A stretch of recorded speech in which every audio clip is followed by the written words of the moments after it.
Hello বন্ধুরা, দারুণ মজার একটা খিচুড়ি রেসিপি নিয়ে চলে আসলাম। এটা কিন্তু ছিল নিউ ইয়ার স্পেশাল খিচুড়ি। আসলে ভিডিওটা এডিট করে শেয়ার করতে একটু লেট হয়ে গেল। এই খিচুড়িটা আমি রান্না করব গরুর মাংস দিয়ে। আর আমার যা যা লাগবে আমি কিন্তু সব কিছু এখানে নিয়ে রেডি করে নিয়েছি।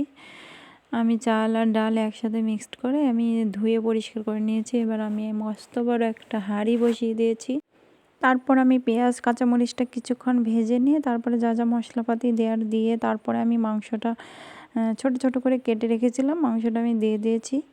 দিয়ে মাংসটা কিন্তু বেশ কিছুক্ষণ আমি এখানে কষিয়ে নিয়েছি, যাতে 80% সিদ্ধ হয়ে যায় বা 50% সিদ্ধ করার মতো করে নিলেও হবে। তারপরে আমি এখানে আলু দিয়েছি, খিচুড়িতে আমি আলু দেব। আলুটা আমি 10 মিনিটের মতো মাংসের সাথে কষিয়ে নেব। বেশ কিছুক্ষণ আমি মাংস আর আলুটা কষিয়ে নিয়েছি। এবার আমি চালের পরিমাণ অনুযায়ী পানি অ্যাড করব। পানিটা দেওয়ার পরে আমি ফুটিয়ে নেব। তারপর আমি চাল ডাল একসাথে দিয়ে দেব।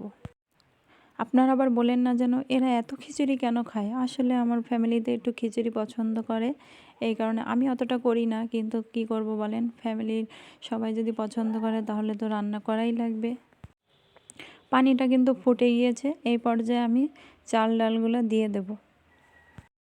খিচুড়ি খুব একটা পছন্দ না করলে কি হবে, আমার কিন্তু রান্না করতে বেশ ভালো লাগে।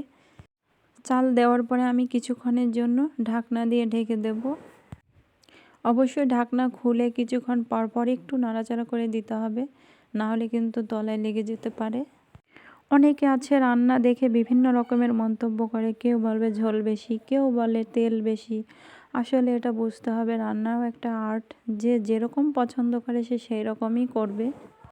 আসলে আমি যখন রান্না করব তখন কিন্তু আমি আমার পছন্দ অথবা আমি আমার ফ্যামিলি মেম্বারের পছন্দ অনুযায়ী আমি রান্নাটা করব, তাই এটা বুঝতে হবে। আর বেশি কথা বলছি না, বক বক করতে করতে আমার রান্নাটা প্রায় হয়ে গেল। এই যে এখানে কিন্তু আর বেশি ঝোল নেই। এই পর্যায়ে আমি চুলার আঁচটা একেবারে লোয়ে দিয়ে আমি 10 থেকে 15 মিনিটের জন্য এটা দমে দিয়ে রাখবো। 10-15 মিনিট পর আমি চুলাটা অফ করে দিয়ে আরও 15 মিনিট আমি চুলার উপরে বসিয়ে রেখেছিলাম। তারপরে এই যে আমি দেখাচ্ছি ঢাকনা খুলে। খিচুড়ি রান্না করার সময় সব সময় একটা জিনিস আমার মাথায় থাকে, বলতে পারেন ভয় থাকে, যে ঘন্ট হয়ে যায় কিনা বা নরম খিচুড়ি হয়ে যায় কিনা, কারণ বেশিরভাগই এটা হয় আমার সাথে। কিন্তু আজকে একেবারে পারফেক্ট হয়েছে। আজকের মতো এই ভিডিওতে বিদায় নিচ্ছি বন্ধুরা। নেক্সট ভিডিওতে অবশ্যই সবাই পাশে থাকবেন। আর আমার ভিডিওটা যদি ভালো লাগে লাইক কমেন্ট শেয়ার করবেন। আসসালামু আলাইকুম, আল্লাহ হাফেজ।